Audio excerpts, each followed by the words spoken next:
Praise you, Father, and I thank you for your mercy and for your grace, for your love and your kindness that you poured out upon us today. Father, we thank you that we're here for a great celebration of life, a life lived well, a life that gave out so much love and received in return. Father, I just pray that you would bless this day. Let our remembrances be sweet. Let them be clear. Father, I pray for your grace upon this service. Is it recorded? Yeah. And our memories. In the name of Jesus. Amen. Amen. Good to see you. You may be seated. Yeah, dot smaller. I would, first of all, on behalf of the family, I'd like to welcome everyone to this memorial service. And that's really what it is going to be remembering Adelaide Mary Fahey. I just want to thank you for showing up because that's your sign of love, that's your sign of respect. And I'm going to have Candace Crawford come up right now, if she would, and read her grandmother's obituary. Adelaide Addie Mary Fahey was born June 25th, 1936, to marry Philip Fahey and Adelaide Moore, followed by her sisters, Phyllis and Mary. Addie grew up on the Finger Lakes in Seneca Falls, New York. She once swam the width of Cayuga Lake, as she was an accomplished swimmer and lifeguard. Addie's grandma. She had her first child, Jimmy Crawford, in 1960.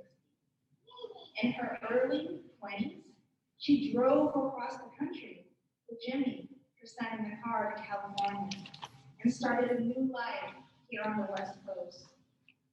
Addie loved the beach and settled in Santa Monica, where she eventually had her daughter, Mary Gwendolyn Wendy, in 1963.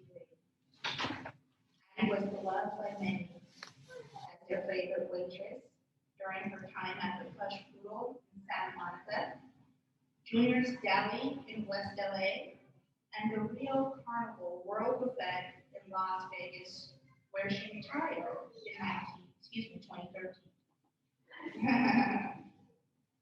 From that point, Addie spent her retirement, settled back in California with her family, and spent her summers traveling to New York. Addie loved everyone with her whole heart and was an amazing mother, grandmother, sister, and friend, and so much more to so many more people. She is loved just as much, if not more, by all of her family and friends. Words cannot express how very dearly she will be missed. Adelaide is survived by her daughter, Mary Gwendolyn Crawford, her grandchildren, Candace Crawford, myself, Winter Daner, Miranda Daner, and Sabrina Platt, along with her great-grandchildren, Kyle Kelsey, Trinity Kelsey, Luke Cantu, as well as Isaiah Cantu. Thank you.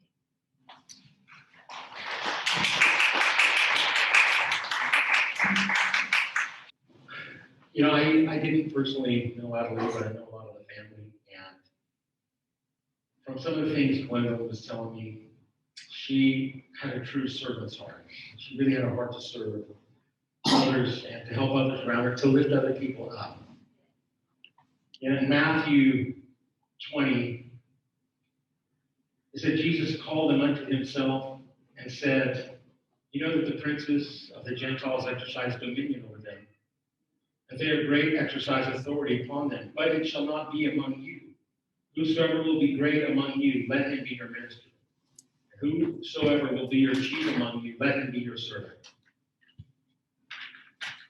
So that's what Jesus thought about it. You know, in the world, it's like whichever ruling is the greatest person, but really, it's the servant. It's those that serve, those that give to others because they follow the commandment of love. They are the ones in the kingdom who are great.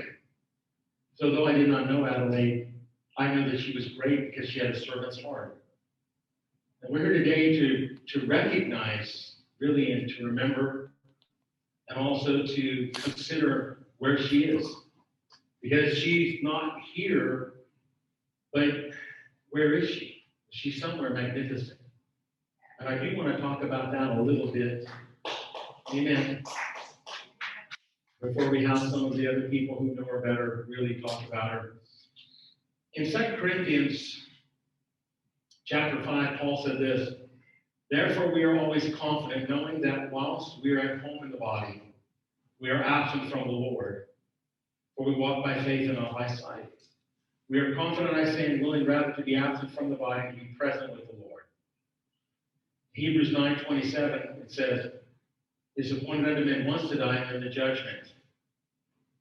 So if we have faith in God in life, we have to have faith in God in death. And Paul said, the moment you leave this body, you're gone. So I want to tell a couple of stories about people I know. Some who have died and come back. Some I've read about. Some I've talked to. First one is Dr. Gary Wood, who spoke at our church. In 1966, he was in an automobile accident. And they ran to the back of a truck. It was late at night, big semi-truck. He was killed instantly. And he was, corner to the corner, he was dead for 45 minutes. His nose was taken off, his throat was crushed. But he said to me, he said, when I hit that truck, he said there was a sharp pain and then nothing. He said, oh, the pain was gone in an instant. And he said the same thing that every person I've ever interviewed, and I've interviewed a lot, that have left their body has said. That the moment they leave this body, they're in absolute peace. I don't want to make this sound too good because I don't want anybody trying to take off before their time, but every single one said absolute peace. One friend of mine, she was in a hospital and she died, and the woman next to her was able to hit the doctor's button and they came in and revived her. She said, I rose above my body and I started heading toward heaven. I said, I'll bet you the very first thing you felt was absolute peace. She goes, how did you know? Have you died before? I said, no, but it's only on earth that we're stressed out. Now, some of it unnecessarily, but we're stressed out here. But when you leave this body, when you go into God's domain, without any demonic activity, I said, all you feel is peace. But not like a tired peace, like a joyful peace. That's what Dr. Wood said. He said he was taken up and he went to this most beautiful place. And there was this great gate and this great angel. And there was a book. And his best friend, who had died a year earlier, was there to greet him. And he said that he saw his name in the book. And of course, if you believe in Jesus, your name's in the book. And he was able to go in to the city. And a lot of references of what I've heard of the city, there's a city, but there's the outskirts. Jesus said, I go to prepare a place for you. But he also said, in my Father's house are many mansions. So what is it? Well, it's both. Dr. Richard Eady, who fell out of a two-story window, cracked his head open, he was dead for 18 hours. Said when he got there and he looked around, and he questioned within himself, said, where is this place? It was the most beautiful place I'd ever seen. Like here, the color green is, for us, it's the best we know. But there, it's vibrant. Every color there is vibrant. There's more color there. Even though heaven and earth are fashioned similarly, because God created us in his image. He's like us, or we're like him. But he said the colors were vibrant, the flowers were vibrant. It was like they were alive. When you stepped on the grass, you could feel the life coming into you. Can you imagine walking around and you're creaking, you're like, oh. Every step you take, you feel good. You want to dance. And he said, what is this place? And the answer came, didn't you read my book? I go to prepare a place for you.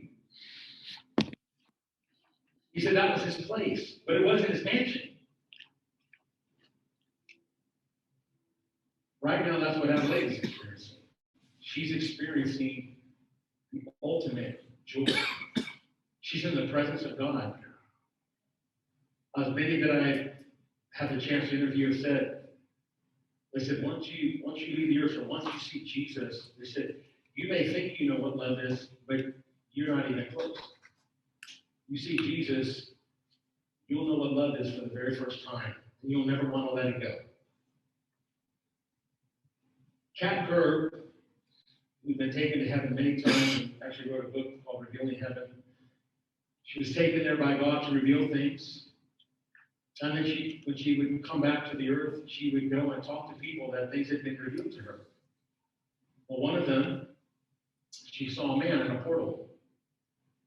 And he was throwing cheese puffs and singing the worst rendition of Happy Birthday you've ever heard. She didn't know what it was about. And he said, she wanted to talk to him, and he said, oh, it's my sister's birthday. So, special occasions, you can look down and you can see things that are going on, like marriages. He said the wedding, at the birth of a child, an anniversary, a memorial. I believe Adeline is looking down now and thinking, how do we get somebody so good looking to do the memorial? Some of you are thinking, I think you're blinded by the heaven thing, Bob. Possibly. But so he's throwing the cheese puffs and he's singing this. Well, that's for my sister. And she went and met this woman, and she told her about what happened, and the woman just began to weep. And she said, my brother was the most amazing singer, he has tremendous voice. She said, but on my birthday, he would sing the worst rendition of Happy Birthday you've ever heard. And then he would throw cheese puffs in my hair because she had nappy hair. So he'd throw cheese puffs in my hair so that she'd have a real problem. So all of our relatives, people that have gone on before us, they're aware of you. They think about you. They look forward to the day they get to see you. You're not out of their thoughts, even though there's so much of distraction that's there.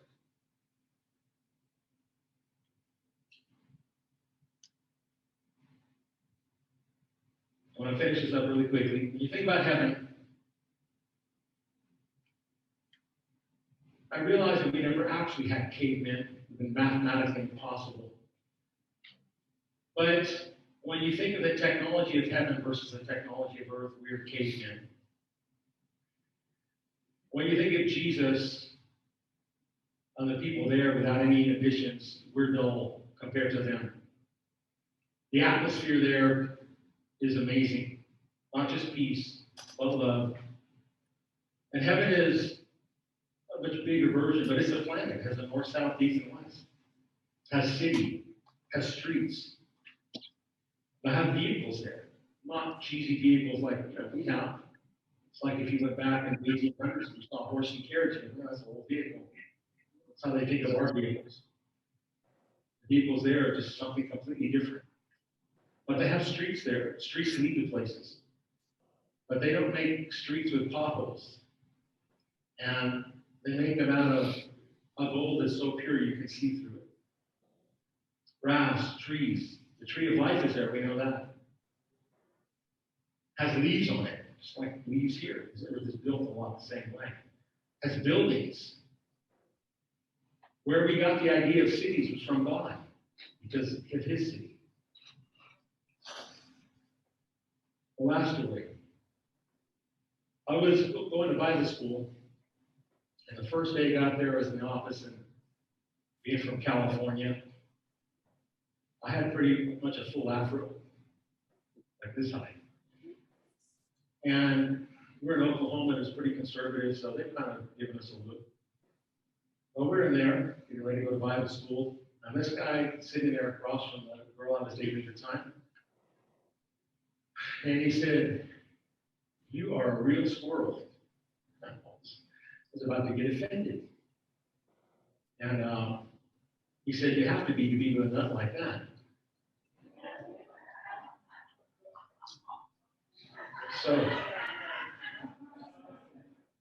So the next year, we ended up working in the same place together.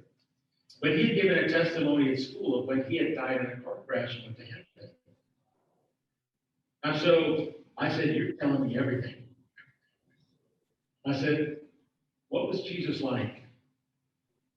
He said, well, a couple things. He goes, the authority, he goes, you already know that. He goes, but he goes, when you're next to him, he goes, the love, you never felt anything like it. You never want to leave. But something that I've never heard, not a lot of people talk like this. He had a sense of humor like no one I've ever been around. He had the best sense of humor of anybody I've ever been around. Now I know why that's cool. He was hanging around Jesus, and Jesus was a lot of fun. He just said he had the best sense of humor. I thought, that's just amazing. Oh, so this is a place where your mother is, your grandmother is, your friend is.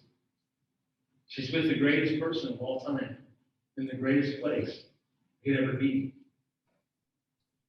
Well, how come we can't see it? How come we don't know about it? Because somebody named Adam ate of a tree, and he got revelation it was good and evil. So everything he looked at, God, you're good, I better hide from you. I'm evil because I'm naked. He judged himself. So men judge themselves every day by good and evil standards. They're twisted. They can't see into heaven because they would judge it, and they would judge God. So we have to live with limited vision, limited sight. These are things, some that I know, some that I've heard, whether you believe them or not, I put them out there for you today. At this point, I would like to call very good friends and Adeline's daughter, Gwendolyn Crawford. She's going to come and she's going to give us a eulogy. Wanted to prepare. Forever I thought about how would I fill the stadium, the place, the church where I would do this kind of thing with my mom. How would I be able to fill the hall? Impossible. COVID kind of screwed it up. You know, some of the people that I love couldn't be here. Sitting right there with my daughter's room. That's where my sister Luke usually be, but she is sick, watching us right now. And then a spot right next to her is for my brother Jimmy. Where the cowboy hat is, that's for my dad. It's for the rest of it. Awesome. So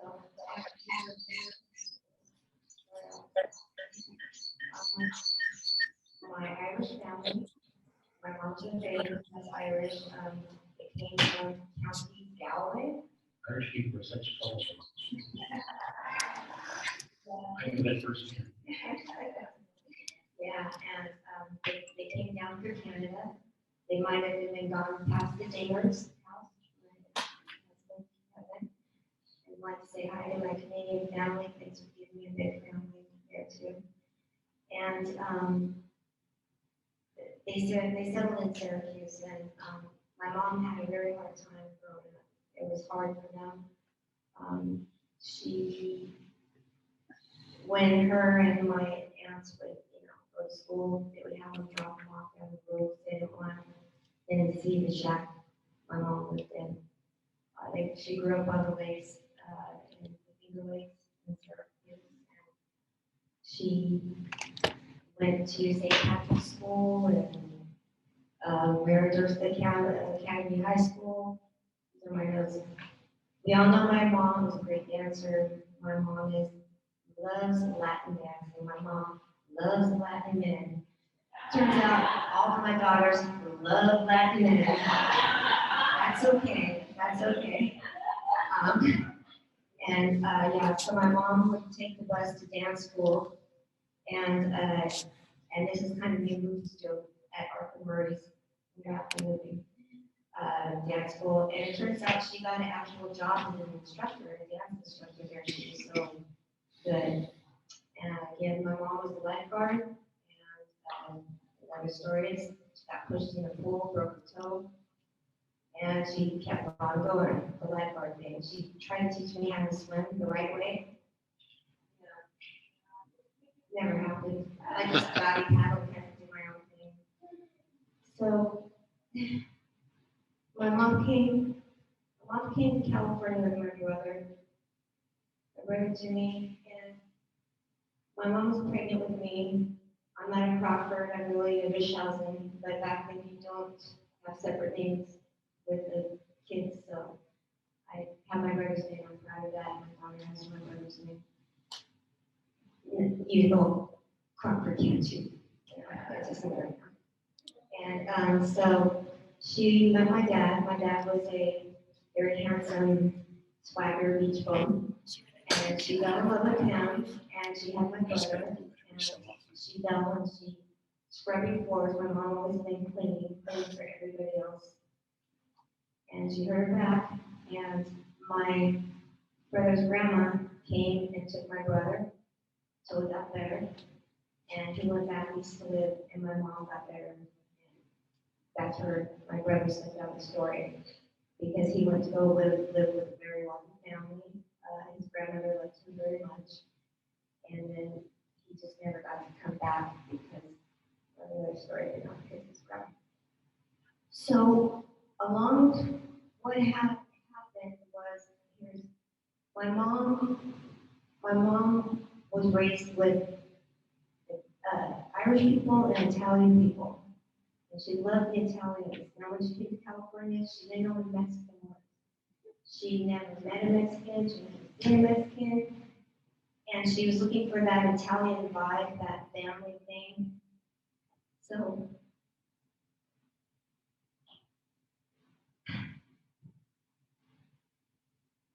God bless my mom to give her a new family, my family. My mom met her best friend, Mona, and Mona. We're just gonna call me mom from here.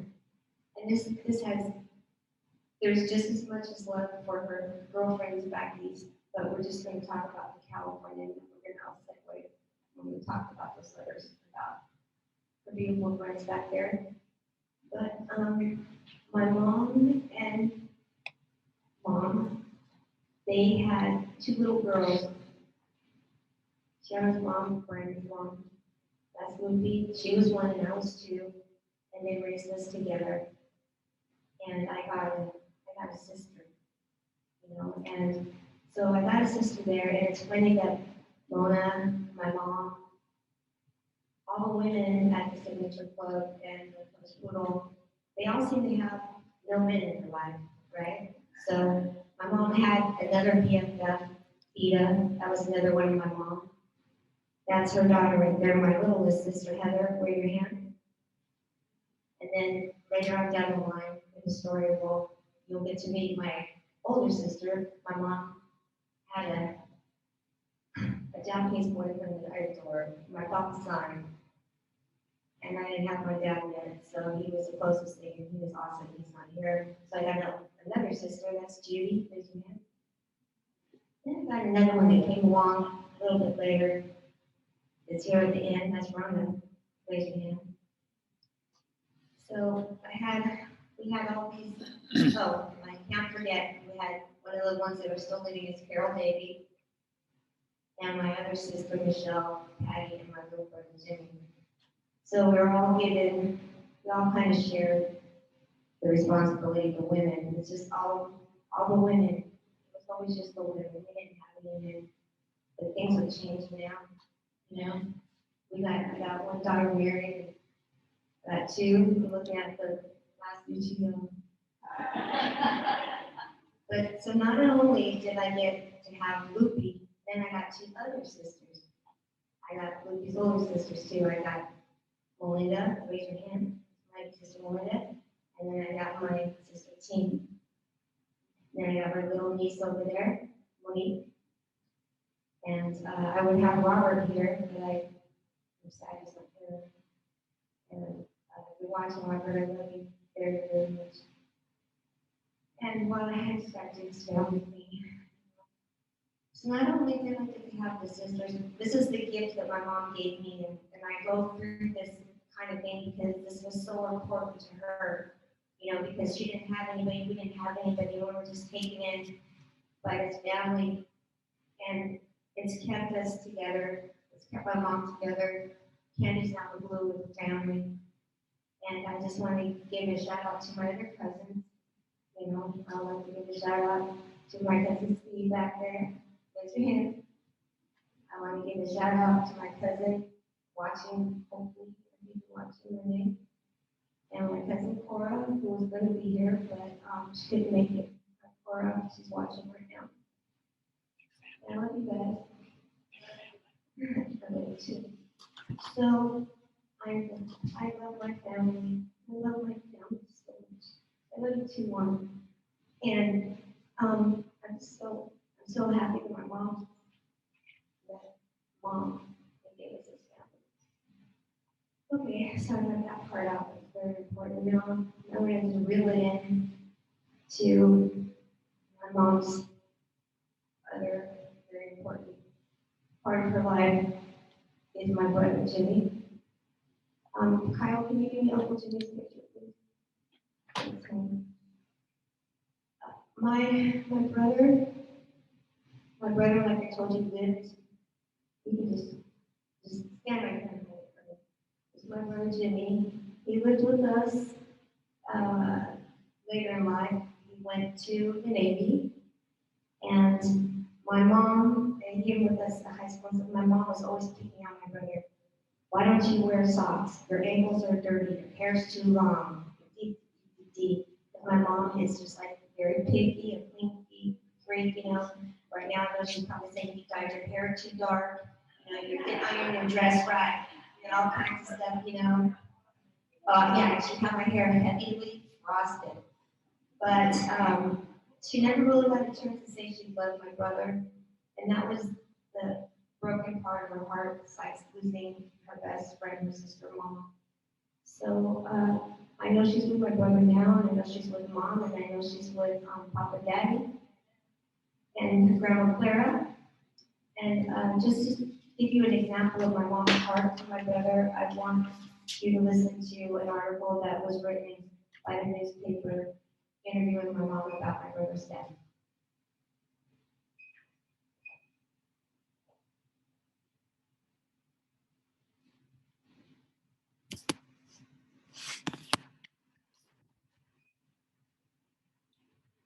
From the Los Angeles Times.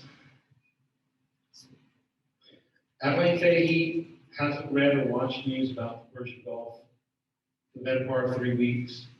She's missed the jubilant homecomings, the boastful victory proclamations, and the cheery family reunions. I can't take it, Fahey said, biting her lip to keep from crying. I'm jealous of the ones coming home. I'm happy for them, but in turn, I am jealous. Why can't it be my son? Navy Petty Officer 3rd Class James Frederick Crawford Jr. died February 22nd when his helicopter crashed into the Red Sea while transporting supplies and armaments to ships in John F. Kennedy Battle Group. Crawford, who had lived in Venice and graduated from Culver City High School in 1979, had never been found. Navy officials told Fahey that it's unlikely his body will ever be recovered because the aircraft, which suffered a mechanical failure, sank thousands of feet into the sea. They told us it's too deep, too treacherous, too costly, said Wendy Crawford Danier, the air crewman's sister. All we can do is go to the Red Sea and throw flowers on the ocean. But that, they say, isn't enough. Just weeks after a ceasefire was declared in the Persian Gulf War, we're holding memorial service today in tribute of Crawford and as a reminder to all Americans that the grim realities of war still remain close to home and for many families. Crawford's relatives will be joined by Navy representatives and Christopher Marcegala, one of the sailors' high school friends, at 3 p.m. service. It will be held at the Church of Latter-day Saints on Oakdale Avenue, Chatsworth, open to the public. The Navy will present Fahey with an American flag, and the family will show a short video about Crawford, who turned 30 last November. The tape includes a collage of snapshots of the boys growing up, many of his grandmother's home in Rochester, New York, where he spent most of his childhood after his parents were divorced. The tape, set to song Wind Beneath My Wings by Bette Midler, ends with a handwritten message from Crawford Danier, who said she revered her brother and revered her brother as the father she never had. You're always my hero, she wrote. I'll love you forever. Fahey said, She and her daughter would like to see a memorial erected in honor of those who died in the war so that Crockford's contribution to the Allied victory will never be forgotten. The two women would also like President Bush to write them a letter or do something special to recognize the casualties of the war. He died because of a mistake. Our government's mistake, Crawford Daniel said. It just makes me mad. For now, though, Fahey is struggling to sort out feelings of grief and guilt about her son, who she fears never understood how much she loved him. As I sit here, it gets worse and worse every day, Fahey said. One night this week, as she and her family traded stories about her son, the guilt feeling I couldn't hold him and tell him how much I loved him is driving me crazy. Kevin Danier, her son-in-law, wrapped his arms around Fahey as Crawford Danier tried to calm her mother by reading aloud from Crawford's last letter home. Make sure you tell Grandma that I send all my love, even though I don't show it all the time, Crawford wrote to his niece, Candace Danier, 10, and tell her not to worry about me. With that, Fahey stopped fighting with tears and began to sob. So, yeah, thank you so much. That was really important to me to include my brother.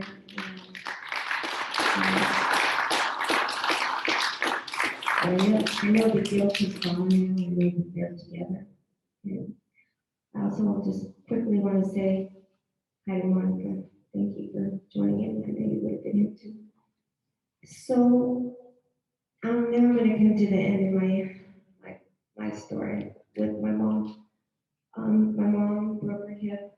She broke something again, and I took off time from Franklin's Harbor, with Franklin's family, and I took care of her. And then COVID came along, and COVID can be a curse or a blessing. It's been both for me.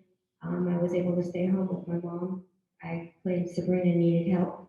She couldn't go to school, so I was going to help, and I got to get paid for that, so I took advantage of that.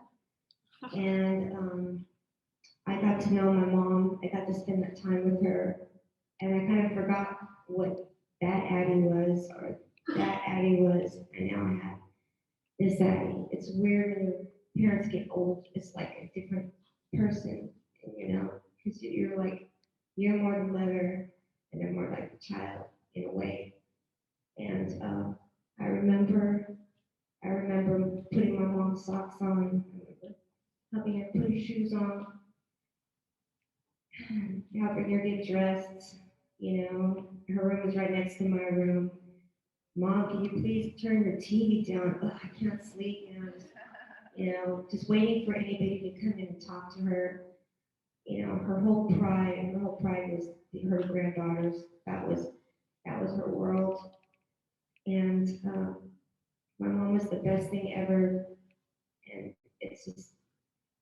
We all know my mom. I could go on and on about my mom. I love you, Mom. I love you. I love you. But you gave me kind of a raw deal where how can I even begin to fill your shoes?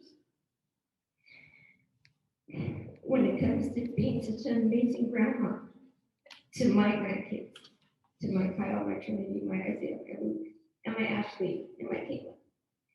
How do I begin to do that? It's hard because nobody can do it like she did.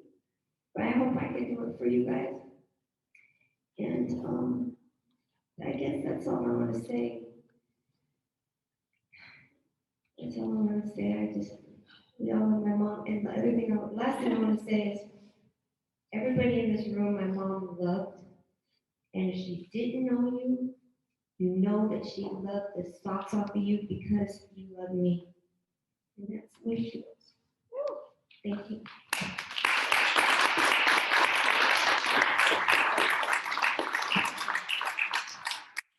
Hi, everybody. My name is Tiana. And my mom wrote a little something to read today. She wishes she could be here, but if you could send your prayers to her and Frank so that they feel better, that's kind of rough out there. Grandma Addie, where do I start? I've known you all my life, 1 year old, and Gwendy was 2. You came into our lives meeting my Aunt Beba. then my mom and Carmen. My biological mother and you soon became best friends, and my family adopted you into our family. Both moms lived together and helped raise their daughters together, helping each other. Mona worked a lot, so Addie took us girls to school growing up. You were there for us for school open houses in Santa Monica, our Halloween elementary festival. You encouraged us to learn a musical instrument. Gwen played the flute, I played the violin, French horn, and school choir. We drove you crazy a lot, but you tolerated and loved us anyway. You took us to ballet, tap, and jazz class, including participating yourself in class. You wore your leotards and tap shoes, trying to help teach Gwen and I in class. You've been the heart of our family. Soon Wendy and I grew up, got married, and started having children. You were the best grandma to all the kids, the babysitter numerous times. Always encouraged us and the grandkids to do your best, go for your dreams, and never give up. Your musical interests helped shape us to be well-rounded and enjoy dancing. There's so much you have taught us and gave selflessly. You will be and you are missed, but we celebrate your life in a different dimension. I love you always. You were the best cheerleader. Good afternoon again. I thought over and over, how do you put into words the flood of emotions? So I guess I'll start at the beginning and the main point of why we're here. We're here to celebrate. This is a celebration of life. Amen. You know, the Father, the King of glory, he's so perfect and on time. And he was so generous when he picked us to be Grandma's daughter, Grandma's friend, when he allowed me to be blessed with her for 41 years. So I'm grateful for that, and I honor that. She could have been anybody's grandma, anybody's friend, anybody's waitress, anybody's confidant, but he allowed it to be us. Amen? Amen. Maybe you guys haven't celebrated before. I'll look at this happen. Okay, I'll give you guys another chance. I had to, stir it up a little bit in here. I really want to impress on everybody that this is a celebration. And I'm really grateful. I'm honored. I'm honored that I was allowed to call her again for 41 years Grandma. She was a good grandma. She was a great dancer. She had a great sense of humor. She was really funny. She was super witty, quick with it. When I was young, probably third grade, I said, Grandma, if you could be an animal, what would you be? She said, I'd be Big Bird and fly over everyone who crapped on me. Not only was it hilarious, but it was something that I was able to wrap my mind around. Big Bird, everybody knows Big Bird. And that's how she was, quick-witted, great sense of humor, awesome dancer. And she really worked hard at whatever it was that she was doing. She never did a half-assed job. She got it done, she got it done well, and she had standards. And she would let you know if you weren't up to par. If you shared with Grandma a goal or a passion or just something that was put in your spirit, she would remind you. She would be your biggest cheerleader. And don't tell her if someone upset Jen, because she was not like that person. Forever. One of the things that she really said over and over was that us girls needed to stick together. And I think that was because of what my mom shared earlier, the making of a family, the family that we made and that we say we put together. But standing here today, I would say that that is predestined. And we are one family. We all have one DNA, and that's from the Father, that's from the Creator. So it was purpose for us all to be here today, and it was purpose for us to be blessed with her for the time that we had. So if I was to wrap this up, I would say thank you, Father. Thank you, Abba, for allowing me to have grandma, for allowing me to call her grandma, for allowing my children to know what it is not only to have a grandma, but a great grandma and a good one, not half-assed, doing it right the first time, giving it your all, always having a good sense of humor, always ready to dance. 2 hip replacements. She was still charging and she can out-dance anybody. Shuffle ball toe. Thank you for your time and thank you for helping us celebrate today. Amen. Hello, church, everybody. Hello. Thank you, dear Father God. We praise your name in the name of Jesus Christ and the blood of Jesus Christ. We thank you for loving us first. Amen. Amen. Amen. And everybody call her grandma, because she loved her just like her grandmother did. Yes. This is a little bit harder. We celebrate, but you know, of course, we miss you. We miss her a lot. And we see you looking over. Hugs and kisses to you. Here's our time to show you that we love you. You're watching. We love you. She loved us all. She had a great sense of humor. She was so hilarious. My name was Steve for the first 2 years of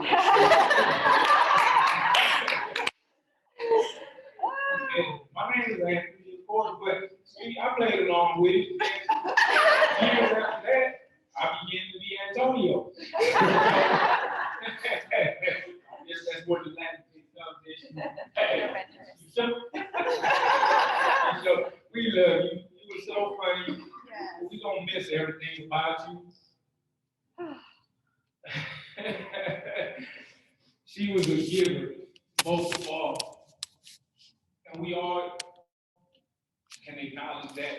She gave everything she had, every ounce of love she had, she would show it to you. She would always ask, how are you? Are you sure? Is everything going well? What about that job you were telling me about? Did you go check about that job? She was very concerned. And she welcomed everybody as her own. And that's a very good gift. One of the greatest gifts you can have is to love unconditionally. And that's what she did. And we're going to forever remember you for that. And we're going to always remember you for your humor because you are very, very funny. And I know if you really hit me upside my head, you probably would. We do love you, and you are so awesome. Thank you. Thank you. So my grandma was the best, like everyone's saying, everybody's saying. And like when I was little, I just really want to talk. Take your time. Take your time. Okay, I have to sing. Breather. She just would come. She lived in Vegas like the whole time that we were growing up, pretty much until I think we were both in college or maybe coming back from college. And she would come and visit, and it would be like it was like rainbows and sunshine. Like it was as if nothing was wrong in our lives. And she would like take us to freaking mermaids or something. And she would just be like, get whatever you want. Or like me in winter, that was crazy, you know? We're like, what? Like anything. And we got like, you know, she would come in and just treat us like we were little princesses. And it was like so amazing. And I feel like that's how, if she could have done that her whole life, she would have, you know? She would give you anything. Like if you said, I like your sweater, Grandma, she'd be like, take it. You want it? I'm like, no, that's for you. Like, I like it though. It's nice on you. And like everyone says about the cheerleader thing, everyone knows like my grandma. She was obsessed with me going to Broadway. And I'm like, I would like that too. But she would say, I just want to see you on Broadway before I die. And I'm like, Grandma, like, that's not fair. So at least she got to see me, you know, do a lot of shows and everything, every little tiny thing I was in. She would send texts and put it on Facebook to make sure everyone saw like this like really bad things I was in. Everyone wants to see that.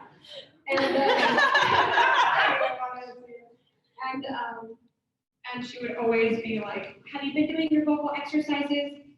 No. Do you have any auditions? No. I wish that I could, you know, tell her yes more, but it doesn't matter. Like in the end, she just was so proud, and she just always wanted me to sing. Everyone knows, always wanted me to sing. She wanted us all to sing, but she was like always wanting me to sing. I'm just very grateful that, you know, Grandma was in the hospital kind of like a month or so before she passed away, and it was on Easter. I went to visit her in the hospital on Easter.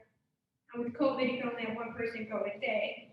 So I was there and I stayed with her for a while, and I got to just sit on her bed and hold her hand and sing to her. Like I got to sing. She loves this musical, but this song I would always sing. And I was thinking about singing it today, but it was just really not appropriate. But she loved it because it was like sassy and all the things. And then I just got to, so it was really nice because it was like a moment with us where I just got to sit and just sing straight to her face.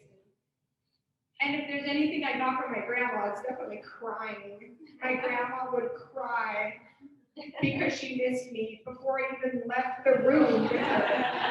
Like she was just like, or she'd just be like, I need to get off the phone. I love you too much. I need to get off the phone. And I'm like that too. Like I cry like so easily, but it's just because, you know, we both care and we love so hard. And just really, you know, she cares so much about everyone. Like we were saying in the hospital, like if she knows you're hurting, she's gonna hurt right there with you. And she gets more upset about things than you do. Like you tell her one thing like that's like wrong with you, and she's like, she'll be upset for weeks. Yes. We're over it. Right? Yeah. Anyways, I love you so much, Grandma. And this song is for you. Tell me what does it look like in heaven? Is it peaceful? Is it free like they say? Does the sun shine bright forever? And your fears and your pain gone away? Here on earth it feels like everything good is missing since you left. And here on earth everything's different. There's an emptiness.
You're dancing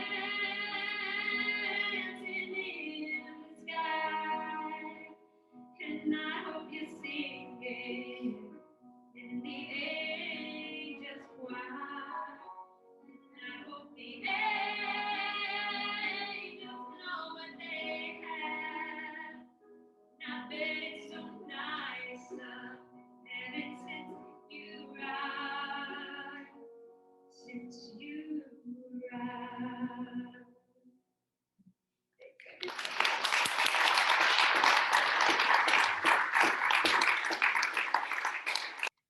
So everybody, I'm Winter. I'm Addie's second granddaughter. Second granddaughter. Kind of like everyone said, it's kind of hard to put into words, what to say about my grandma. So I thought I would just maybe talk about some of the things that I remember that she loved. In case you guys didn't know, some of them, everyone knows, some of them you might not know. Like they mentioned, dancing. She loved it to dance. Singing, not herself per se, but she loved hearing everyone singing. She loved hearing her girls sing. She would hum though. If she was in the kitchen and cleaning, you'd always hear. It wasn't a particular song. It was just. So she would hum. She loved the ocean. I don't know if anyone picked up on the nautical theme. That was her grandma. She would always say, "I'm nautical. My style is nautical." So that's why we went with the nautical. It's for you, Grandma. She loved when people dressed to the T. She always wanted us to dress nice. When I would, on a rare occasion, dress nice, come through her room, she'd always tell me, "Well, don't you just look cute and darling?" She'd tell me, "I love you in hats. I never wear hats." I should have worn the hat today. She recently really got into YouTube.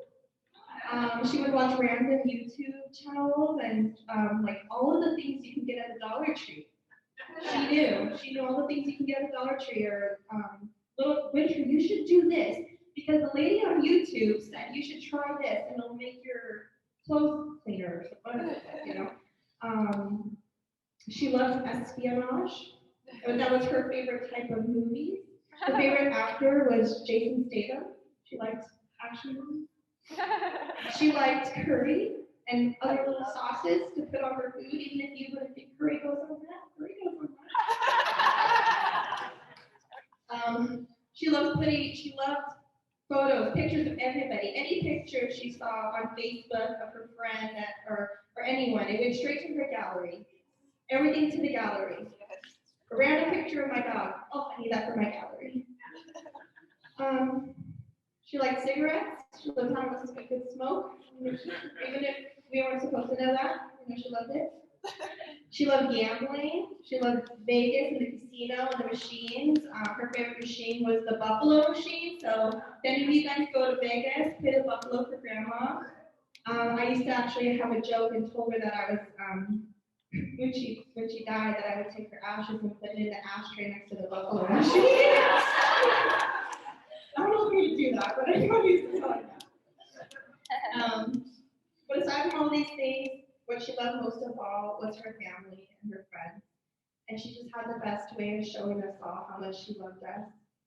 She would brag about you to anybody. If something happened in your life, I knew everything that was happening in all your lives because she told me. And I know you probably knew what was happening in my life. You would be her star this.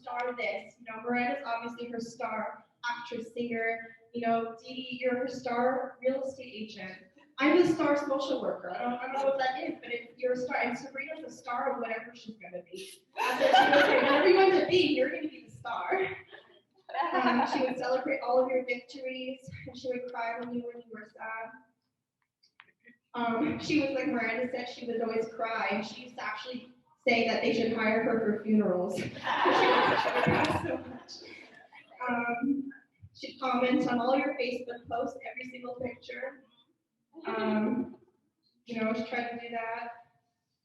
She would tell you your food was the best. It was the best roasted vegetable she's ever had. It was the best, even if it was like you really just put no effort in. That wasn't that good that night. No, it was the best. so, you know, I wish I could tell her more of, you know, all of the ways she showed love. Sometimes, you know, I wish I gave that back a little bit more to her. I wish I spent more time in her room with her and just sat with her. And while she was right there, because, you know, these last few years she's been living with us, I had her right in my home, and I really, you know, wish I cherished some of those times more. And she always, you know, would ask me, just like, of course, like she loved Miranda singing. She had a CD that Miranda made of just Miranda songs, and so we all would hear Miranda singing in the house because it would be Miranda's CD playing. But she'd always ask me to sing too, and I'd always, oh, no, it's okay, I want to sing your grandma. No, Winter, I want you to sing. I want you, Winter, for your party, are you going to do karaoke? I want you to all sing. And so I was like, no, I'm not going to do it. I'm not going to do it. But I thought, you know, today she would really want me to sing. She would have wanted me to sing. And, you know, the day after she passed, I obviously, you know, you're going through all the feelings. And I just was like, you know, just wanting that closeness or wanting to talk to her again. And this song came on on Spotify that I'd never heard before. And the song was her talking to me, like all of the words, it just resonated, you know, because you have your fears of, you know, my grandma, she used to tell me, oh, I just want to see you have children before I die, or I just want to see you get married before I die. Maybe I didn't get to meet some of those things. And so I thought about how maybe I let her down, or thinking about, you know, the things. And then this song came, and it was just like so reassuring. And so it's been really hard and really emotional, just preparing everyone. It's also really like low key, and so I'll figure it out. But you may not have heard Grandma sing that much, but when she did sing, she sang. Right. So this is her singing to me, remember? So it's okay if it's low. So this song is called Lullaby, parentheses, Good Night, My Angel, by Billy Joel. And maybe you guys hear the words, just think of Grandma singing to me or to her grandchildren.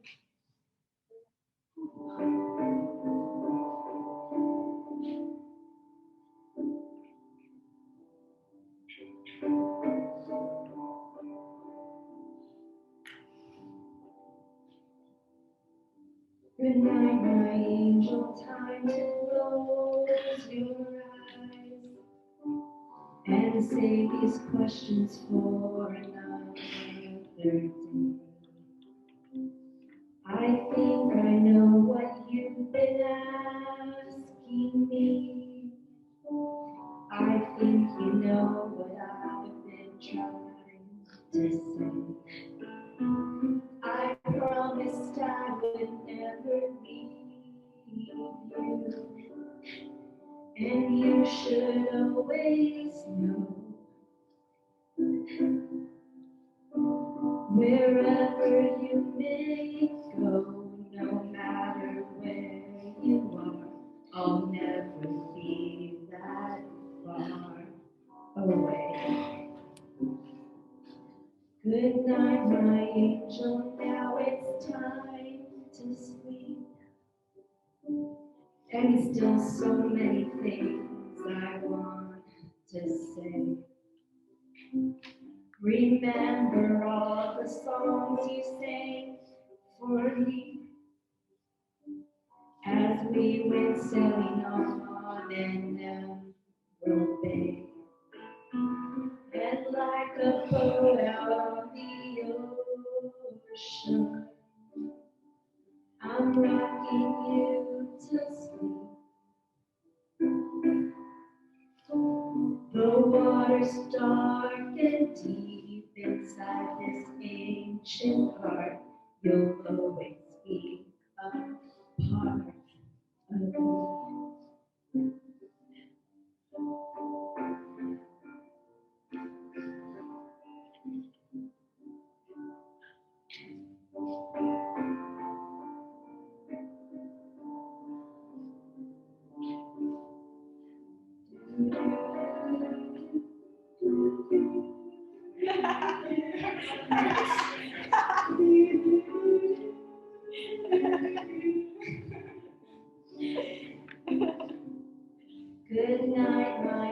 angel, now it's time to dream. And dream how wonderful your life will be.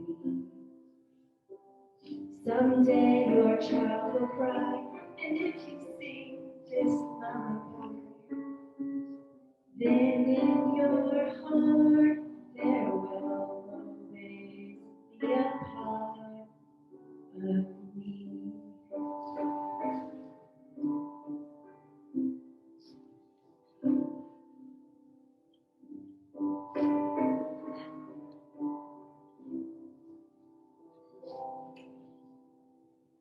Someday we'll all be gone, but lullabies go on and on.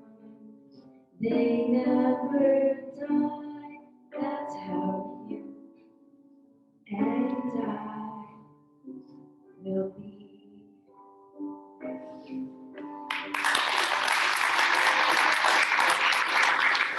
Wow. I should have been playing music that wasn't more You're welcome. I'm not very good at talking, so I'm gonna try my best. This just randomly popped in my head right now.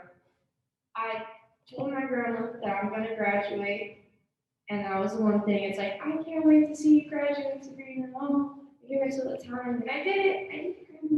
Yay!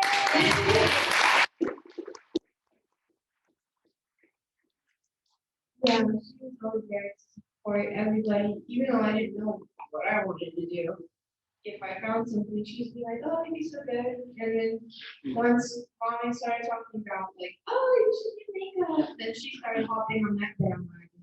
Saying, yeah, you'd be so good. You do my makeup, stuff like that. And it was just great to have someone who could support me, because she was my grandma. I know I have another one, but that grandma was my grandma.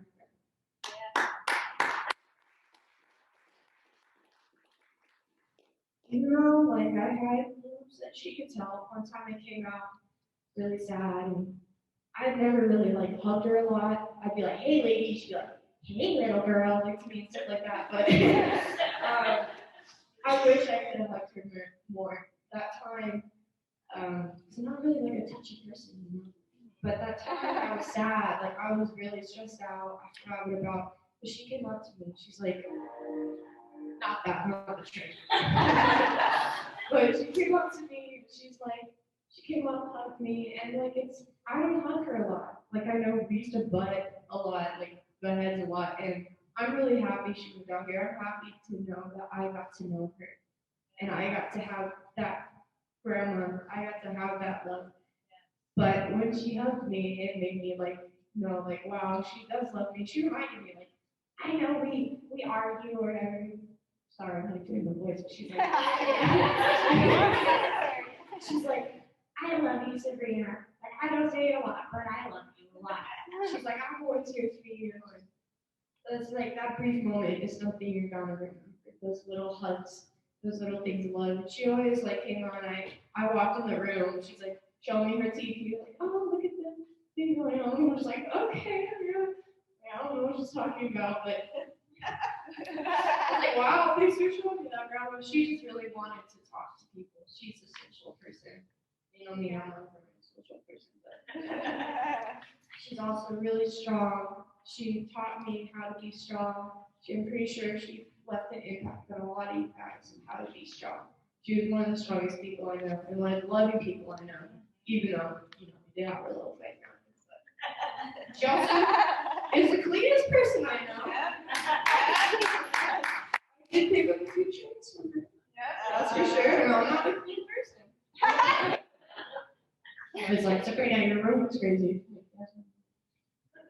But I know, even through all the nagging, a lot of nagging, it was to remind me and teach me the things that I needed to know for when I grow up. And I am still growing up, but I know even she did nag more. Sorry, I'm really bad at talking. But I just know she did that to all of us because she loved us and she wanted to teach us. And that's what grandmas do. That's what mothers do. They teach us. And it's really nice to know that I have that love. And I have that grandma love. I don't want to run on, so.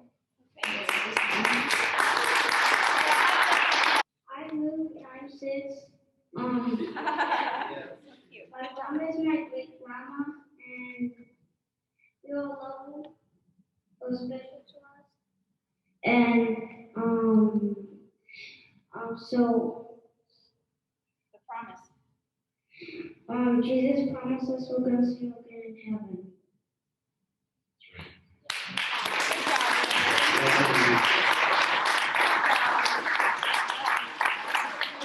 Where do I begin? Addie and Mona and my mom Thea, we're all like 3 musketeers. Yep. Up to shenanigans. Yep. Wendy was looking out for me and brought my mom married Jimmy, my dad, and they built a restaurant in the mountains, and Wendy and Mona and Addie all took care of the cabins, and that's where she got her clean from. Clean, they had good times.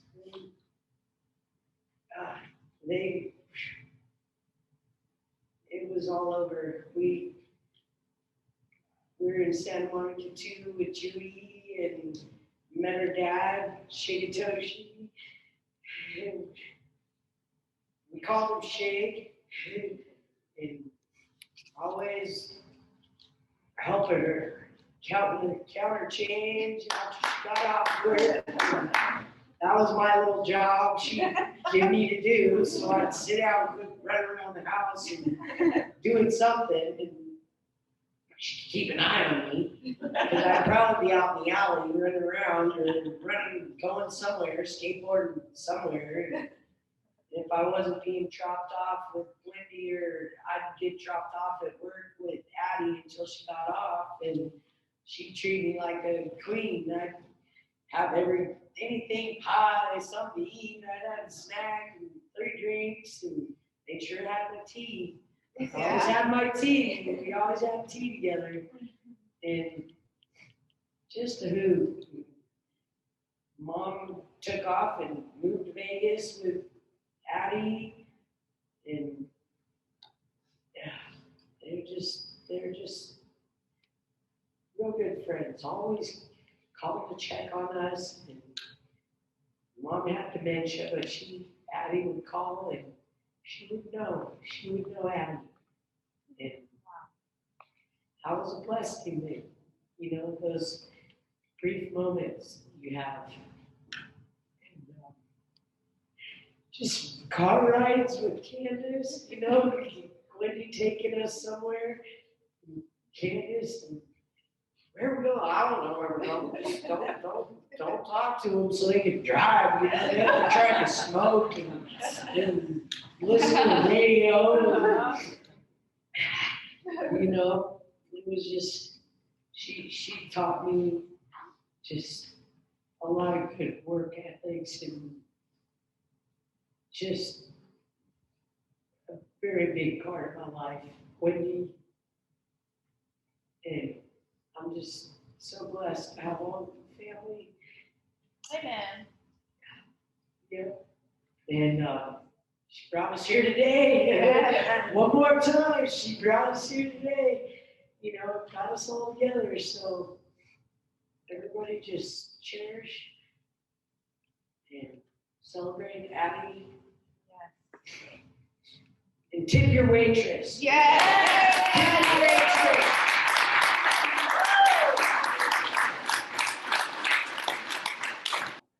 I didn't know I was going to be talking today. But Addie came into my life in my early 20s.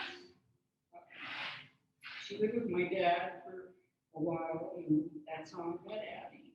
She was like a second mother to me.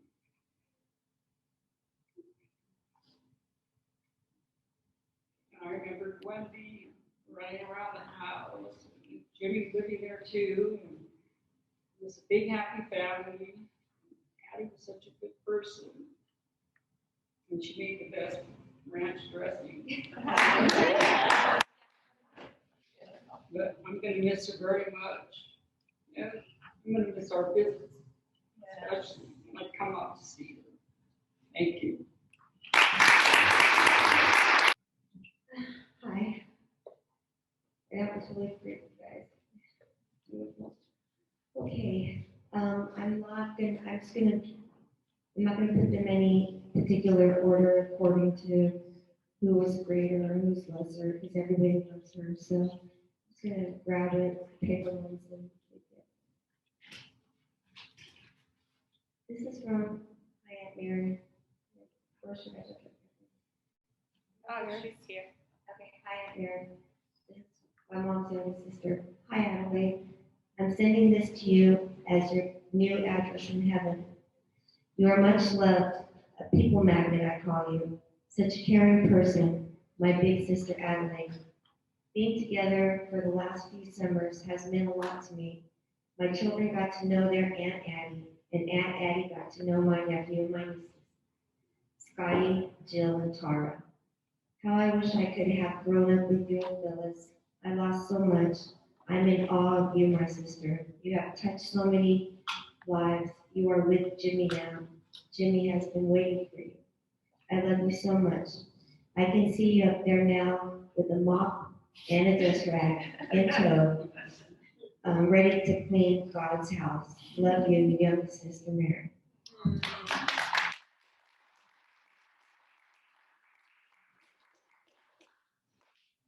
This one's from Tara. This is my cousin's Aunt Mary's daughter. I miss you, Aunt Addie. I could write a letter and say what everybody already knows about what a kind and loving and wonderful human being you are. But when I think about my Aunt Addie, I think cool. My Aunt Addie was a cool chick that I wish I would have known all my life. I believe she could have given me some advice when I needed it, since my Aunt Addie seemed to have lived such an exciting life, with many experiences to share and wise words to share with me. My Aunt Addie was funny, quick-witted, and she said the F word. I smile as I write this, remembering all these moments, and feel sad at the thought of not hearing them again. Every conversation with my Aunt Addie, she would always praise me. My Aunt Addie was a kind and loving person. My Aunt Addie was one of my favorite people. She was very much loved by me. And my Aunt Addie loved her family. She shared pictures and stories to everyone. I might not have been able to meet you all except for Mary Gwendolyn, but I know you all in my heart. She was very proud of you all, and she loved you so much. Aunt Addie, you will always be so special to me. I love you, Tara.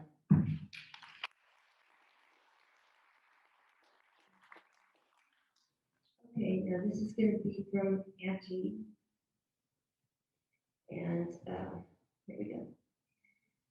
We grew up together from St. Patrick's Elementary to Madras Academy High School. You are not just my friend, you are my sister. You've always taken the role as my big sister, protecting me. Remember, Addie, when we got our working papers for Morehouse Restaurant? You worked the day shift, I worked the night shift. You would always tell me that I was too skinny and I wasn't strong enough to do the work alone.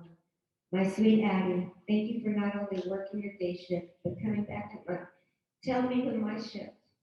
And up until last summer, you were still here watching over me. You spent all your summers with me. Me on the couch and you on the mattress we put down next to me. Forever disinfecting everything that could possibly harm me. Until the end, you were there by my side, protecting me. I miss you so much. All of the laughter and tears, all of the dances you taught me when we were young, and all of the phone calls I got from you every single day up until April 28th. And this was what Aunt Judy, her special thing she wanted me to say to my mom was, remember our promises to each other. Put your dreams away for another day. I will keep them safe forever. Wait. Remember my promise to each other. Put your dreams away for another day. I will keep them in a safe place forevermore. And they would always, I don't think I said it right. I hope I did. But her thing was she wanted to say, I love you more, because they always said, who loved each other more. It's Auntie.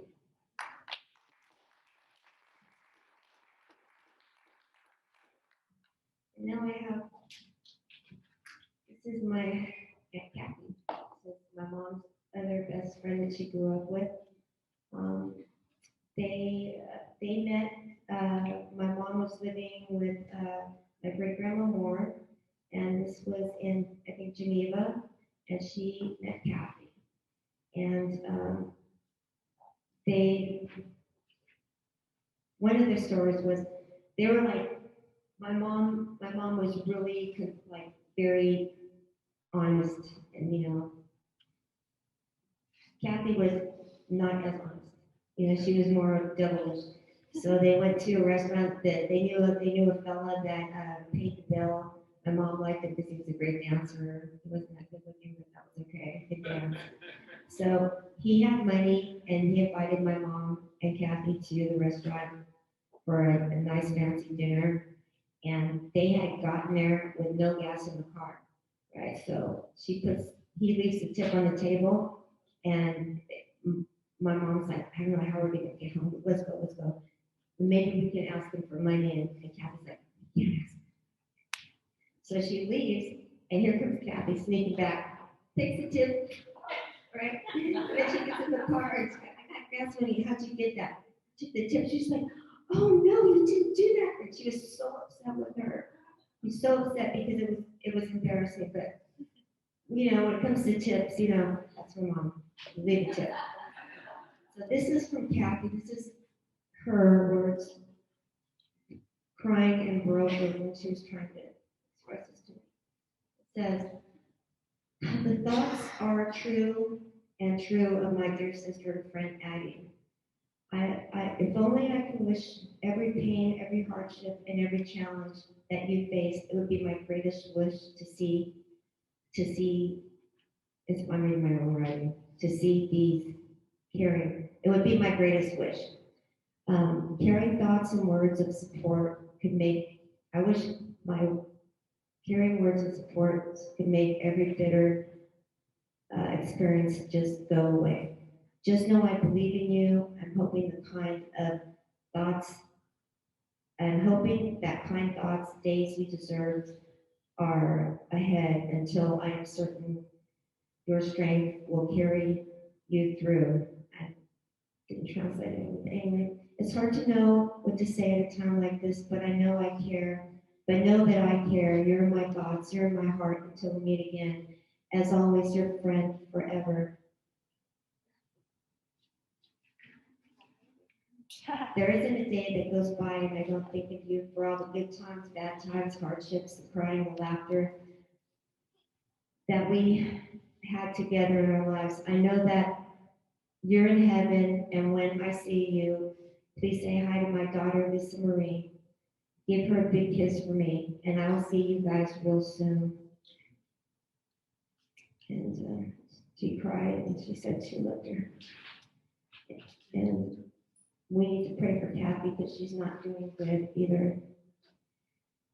And then I only have a couple more. Sorry.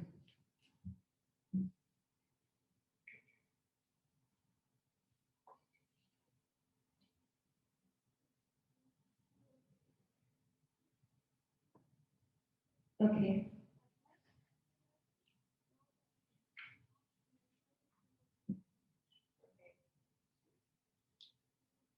This one is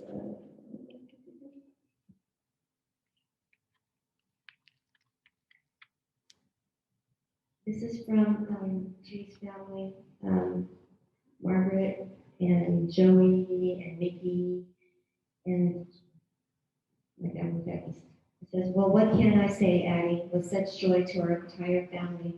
We all look forward to Addie's visits. She always made us laugh and drove us crazy with her phone dilemmas.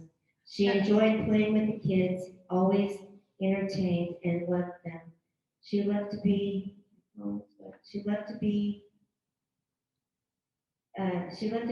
everyone. She loved to be with everyone and always told us she loved us.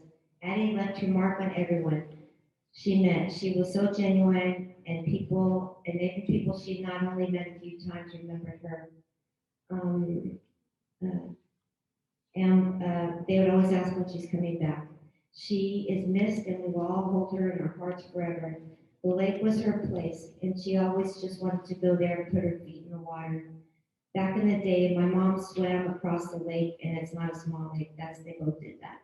Whenever I smell fabuloso cleaning, I think of her, and I don't include, and you don't need to include that one, but I thought it would be loud. Love from your family back east. My mom just couldn't do it, so I wanted to do something. Hope it's okay and not too long.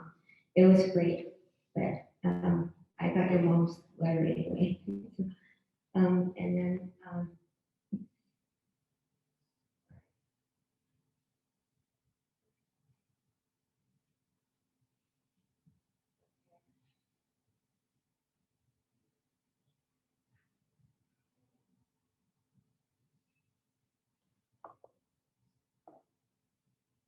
I can't find my cousin's thing I have sent me.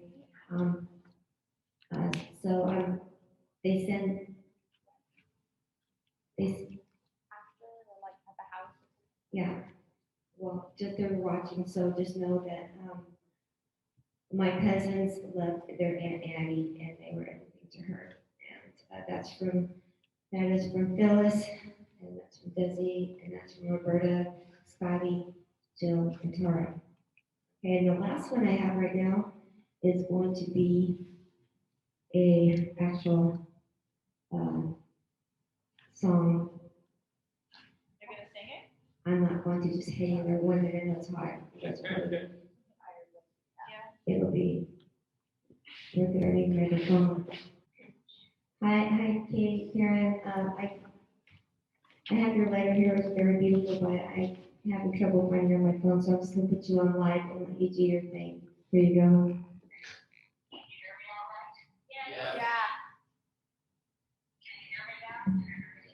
Yeah. Yes. Speakers at the bottom. Wendy, I consider your mother my angel, looking after me like she's looking after you and all of the four kids. So I just sing one little quick song for Addie.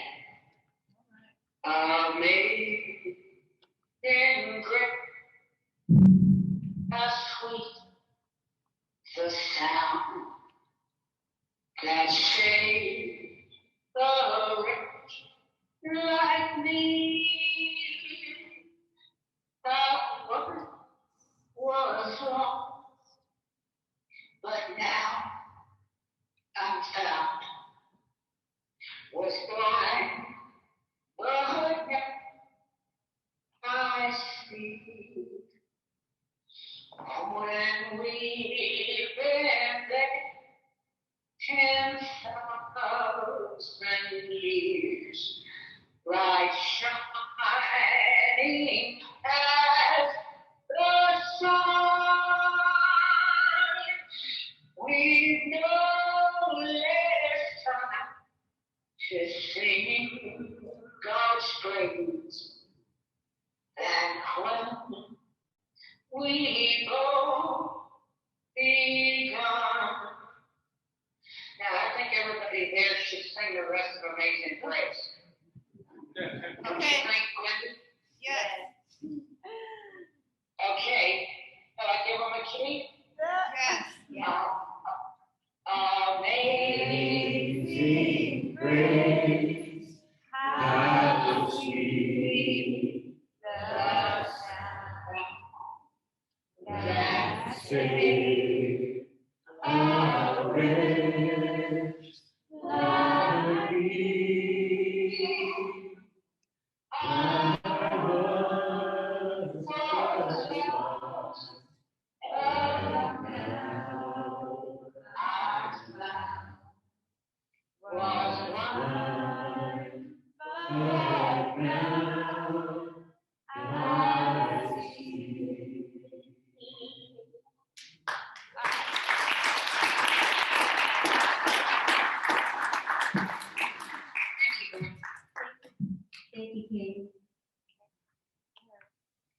I call her Katie every public hearing. Anyway, thank you. All right.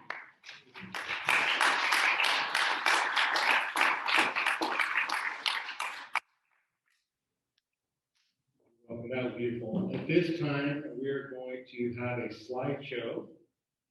And that's always fun, so it's kind of a time to get to remember and to see at the same time. So go ahead, guys, you can turn it on.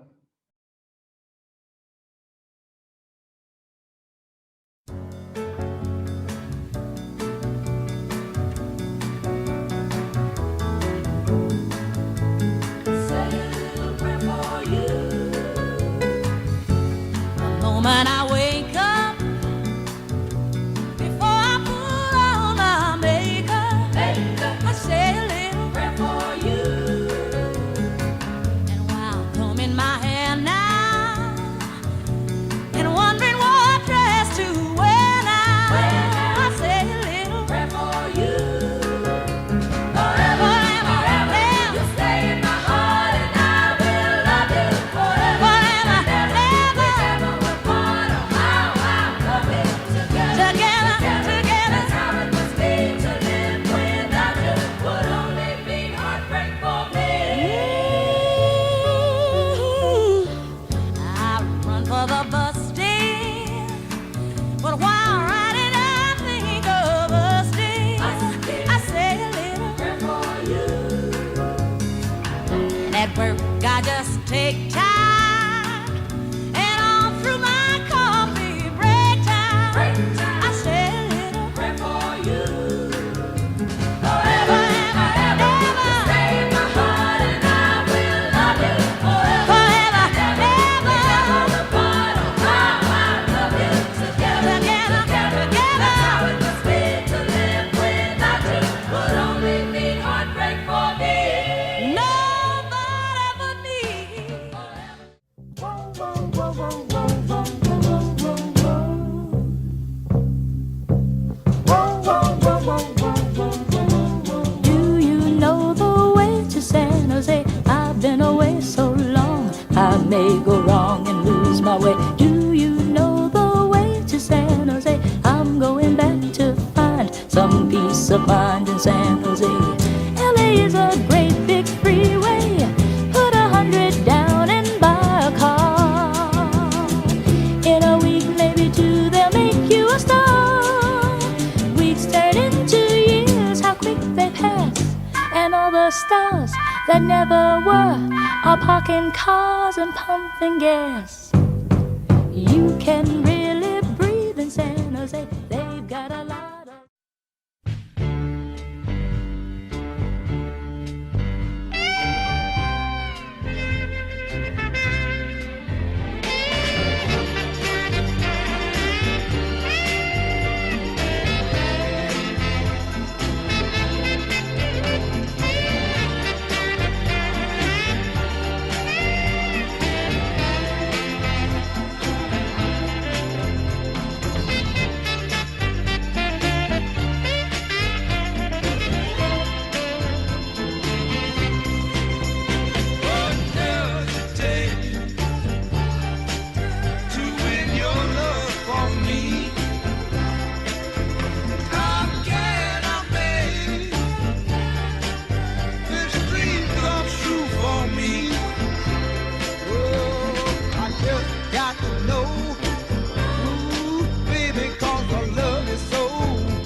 get when you fall in love.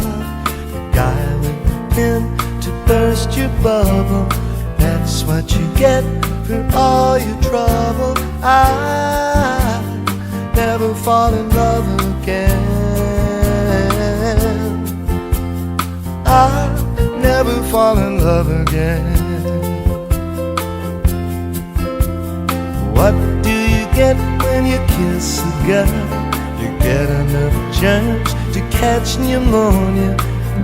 do you do? She'll never phone you. I never fall in love again. Oh, I'll never fall in love again.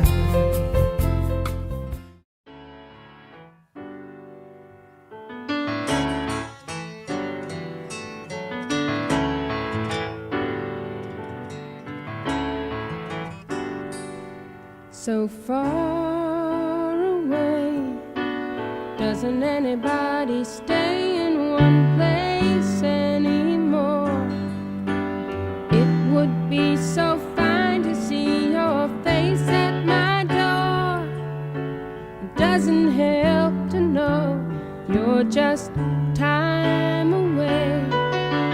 Long ago I reached for you and there you stood. Holding you again could only do me good. How I wish I could, but you're so far away.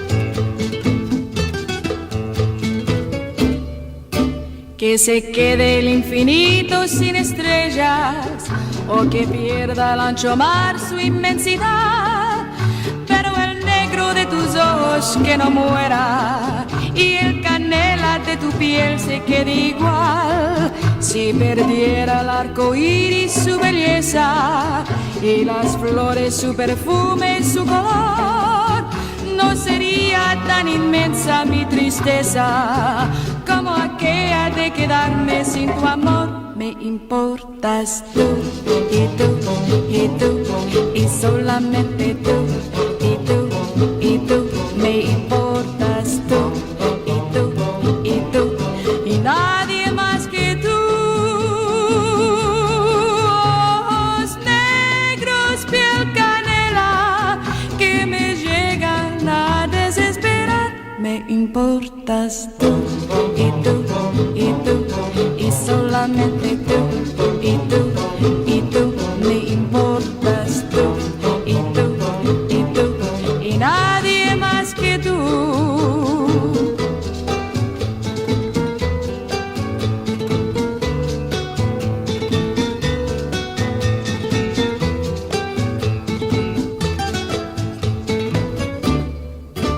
Ojos negros, piel canela, que me llegan a desesperar.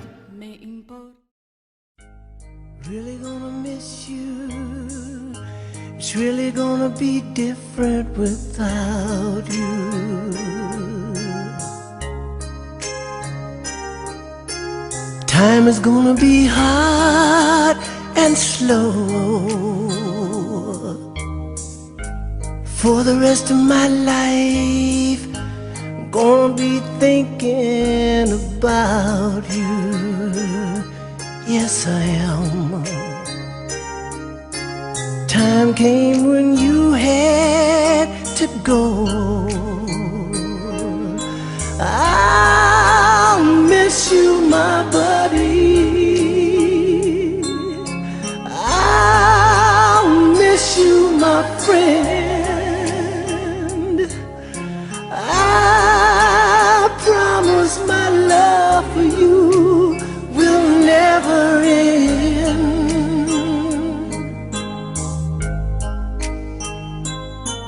In your finest hour, I was there with you, and without you, things won't be the same. But there's a higher power that we answer to, and you heard him calling your name. Really gonna miss you. Everything about you, your smiling face.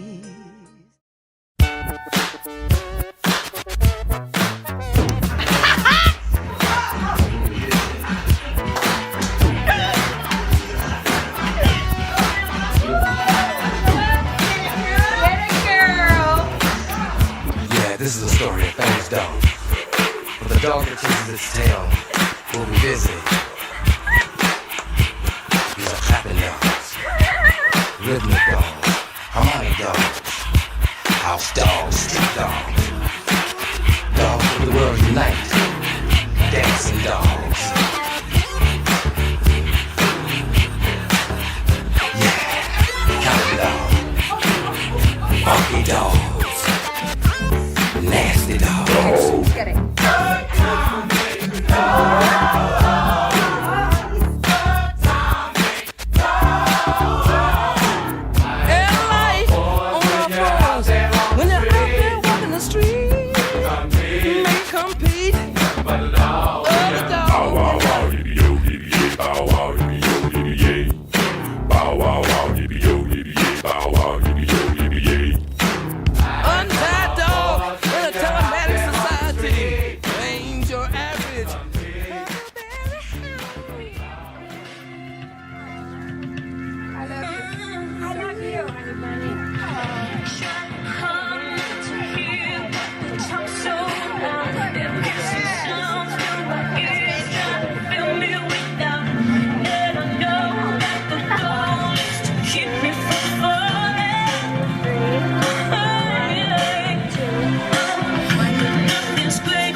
Don't take a picture of me, please. No.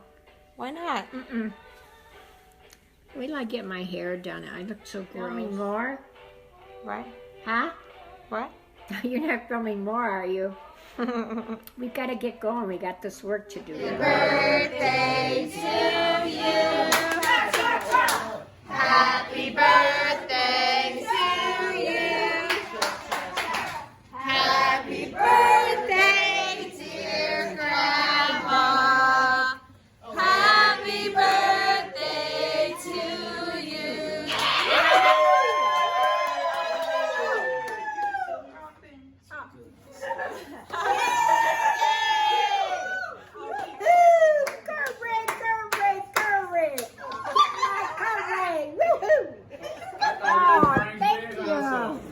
Don't take my picture in there. I don't have my teeth in.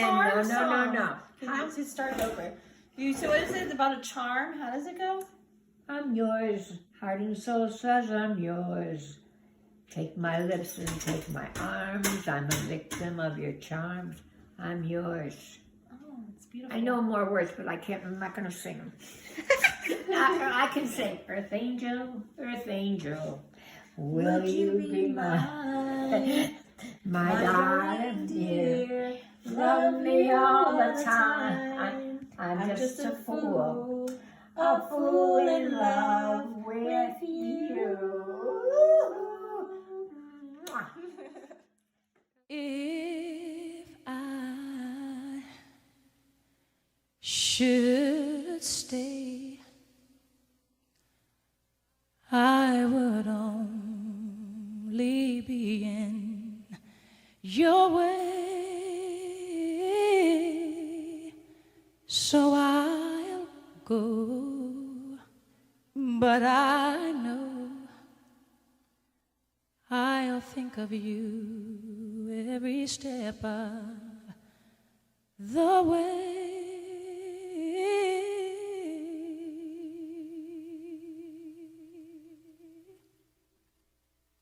And I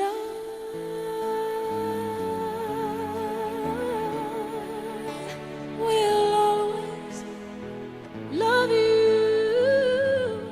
Happy Mother's Day, Saturday. It's a video. Thank you. Grandma and Mommy.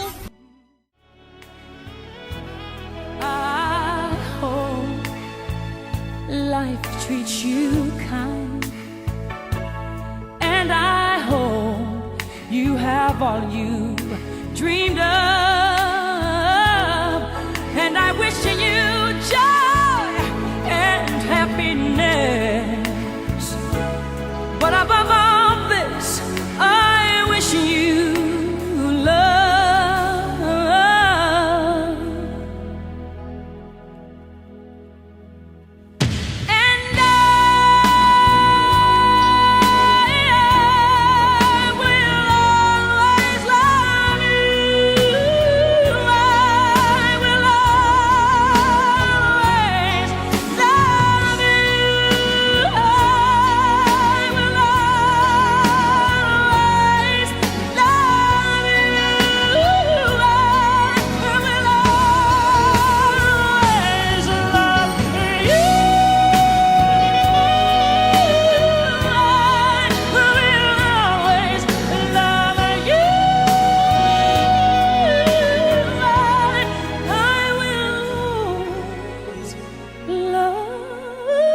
Darling, I love you.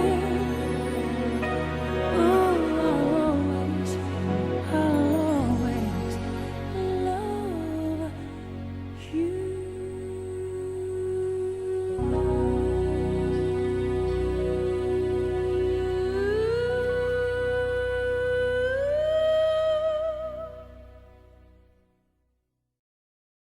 At this time, we do want to take a little bit of time to kind of give an open mic to those that maybe want to come and say something.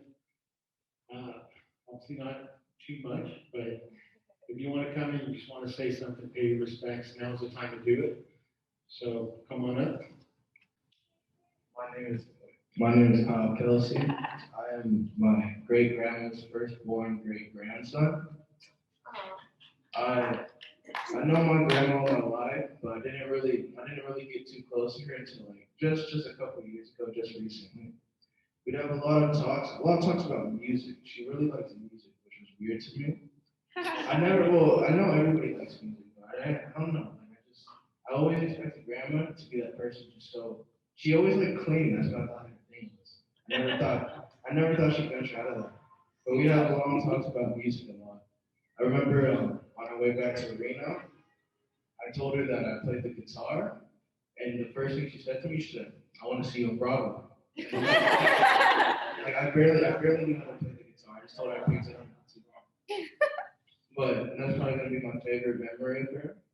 I'll try to keep it up. I'll try to live to it. I don't know if I can, but in honor of her, I'll try. Thank you.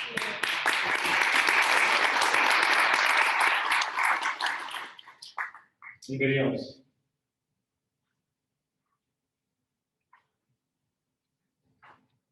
Hi, I'm Kevin Daterton from Winter Rapids College, and this is Paul too. Yep.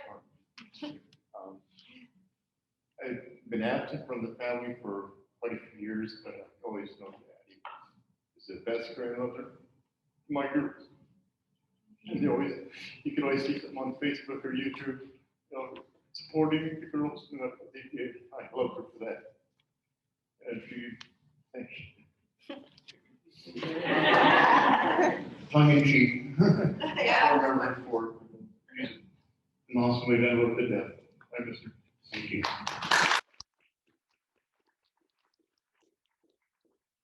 Anybody else?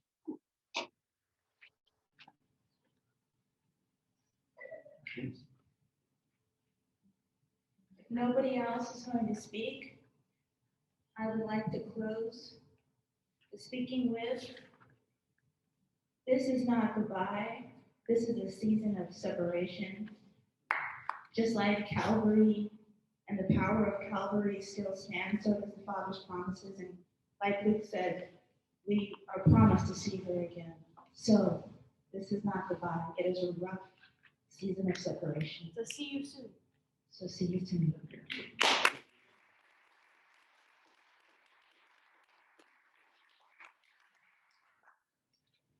I could not agree more with that, and I'd like us all to do something together because she is in heaven, but the portals of heaven are open. And heaven, to be honest with you, it's not far from us. It's actually as close as your hand is to your face. It's just a different dimension. That's all it is, just a different dimension. It's the spirit dimension. God is a spirit, created a physical world so that man could learn to reign and rule, become just like him. It's just that close. So right now, she is here. She can see, you can't see her because you're human eyes. But we can all say something to her. God would just like us all in one accord, and you can say, I love you, Grandma, I love you, Mom, I love you, Adeline, whatever you want to say. But I want us all just to say, I love you, and that's how we're going to end this today. Okay, ready? So when I say 3, everybody just say, I love you, and you call whatever name that she is to you. 1, 2, 3. There you go.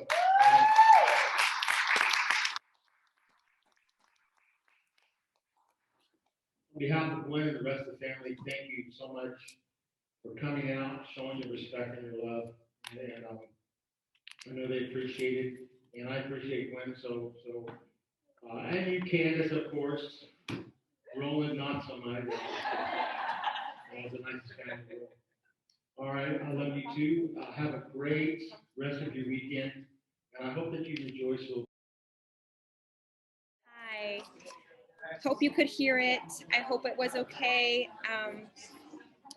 Thank you for everyone who was here. And that's, oh, I can see you. I can just, mwah. Thanks, Miranda. Thank you. Thanks, Wendy. We felt like we were there. Thank you, Miranda. Beautiful. Beautiful, beautiful. Thank you. Here, I'm gonna show my, this is everyone on Zoom. Everyone on Zoom, it's just, they can Hi, see. Wendy. We love you guys. Beautiful. Oh my gosh. Hi. Hi, Reza. Hi, my Dana family. Hello, Wendy. You guys did great. Hi, Alistair. Hi, Tara. Everybody, I'm seeing everybody. I can't read your names, and I hope there's a list. Okay. Hi, Gwen. We love you. Beautiful. I love you too. Thank you for being here. It was long, but thank you, everybody. We love her. Love her. Love you guys. All right. Have a great rest of your day. Have a good evening. Bye-bye. Bye, Miranda. Big hugs, honey.